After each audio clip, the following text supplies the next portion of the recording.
Good morning. Today I just figured I'd take a second to talk about this little revolver I picked up. It's a Smith & Wesson safety hammerless. This one being in 32 Smith & Wesson short. These were pretty popular around the turn of the century. It is a top brake, so it brakes at the top, auto ejects your cartridges, your empty shells. Close it back, the latch is right here on the top. It is really difficult to say exactly how small this is. It looks much bigger on camera than in person.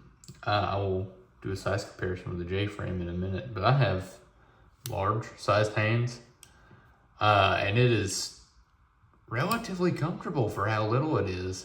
I don't have any cartridges. I wish I did. I'd definitely be shooting this thing. But these came out, like I said, late 1800s, like 1890s. This is a second model, so this latch is a little stronger. It's upgraded for smokeless powder. It's kind of difficult to open. It's kind of hard to do one-handed. I mean, you can do it, but it's difficult. This is really a two-handed gun. 32 Smith & Wesson, for those who aren't familiar, 32 Smith & Wesson short, because later there was a long. It's a really anemic little cartridge. It's kind of on par with 22. You're talking like I think it's something like an 80 grain bullet going like 600, 650 feet per second. Like I said, I don't have any cartridges to show you. Now a 32 auto will fit in this, but it's not safe to fire. The pressures are much too high. I do have a little J-frame, model 642 Smith & Wesson sitting there. Go ahead and unload it, but just so you can get a size comparison. Now this is a 5-shot 32 Smith & Wesson as well as a 5-shot 38 Special. But if that shows you anything, look at the difference in firepower. But this is what a lot of folks would carry and feel comfortable with in the early 1900s. Very popular little coat pocket or just a little pocket gun for going to the store or whatever. It was actually marketed as a gun that was safe for children, not for children to use, but to be around children. In theory, it's grip safety, which just barely moves if you look at it. It barely depresses at all. But in theory, it was too difficult for children to fire. See, no pressing. Trigger does not pull to the rear. Press it just slightly. Trigger will pull to the rear. Fire. It's actually extremely smooth, and the trigger stacks just wonderfully. I mean, I really couldn't ask for anything better. I have a Ivor Johnson of a similar vintage. It's actually a little bit older, and this thing is just worlds above it. It's kind of interesting to me. I don't know if you can take a look and see the rifling in the barrel. It's very light, but every one of these I've ever seen has very light rifling. So I don't think that's necessarily emblematic of the gun or of the gun being shot out. I think that's just how they came, more or less. Like I said, this one's tends to be what would be known as a second model. So it has the upgraded latch. I'm sure there's a couple other upgrades, but to tell you the truth, I don't know them all off the top of my head. But it should be safe for smokeless. This one's circa 1904, 1905, which is the same vintage as a lot of these old nickels that I had, these Liberty nickels. That one's what, 1911? I don't remember where I got these, but I thought they'd be a good prop, 1905. So they're similar vintage.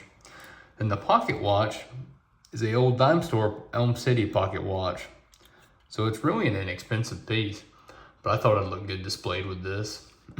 Just for being of similar vintage, it's probably 1920s, 1930s. But these were made for a long time, and it wouldn't be unusual for those to be together. Then my other prop here on the table, let me set this to the side, are these vintage reproduction Old West playing cards.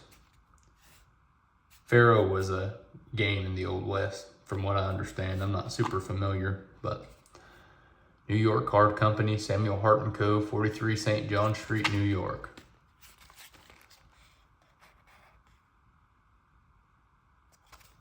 You can just pause and read that if you're interested.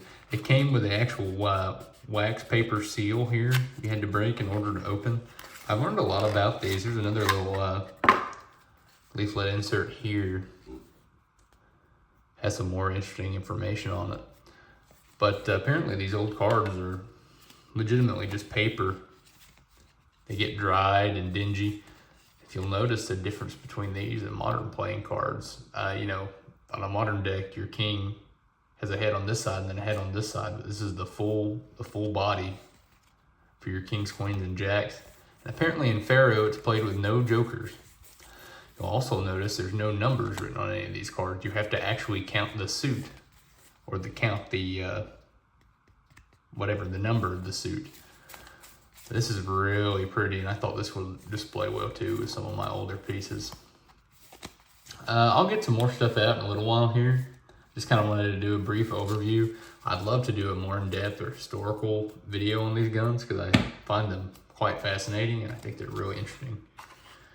But I only have so many and only so much time. And I'm really not an expert. I'm really just a hobbyist. Always loved guns and been a fan, but I'm really just a hobbyist. I'm not a historian or anything. I don't have some codex in my brain of older antique firearms, but I just thought I'd get it out. Something to look at. You'd really be surprised at what you can pick these things up for sometimes.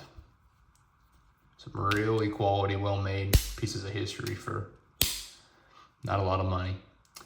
But I'll just leave it at that and sign off for now.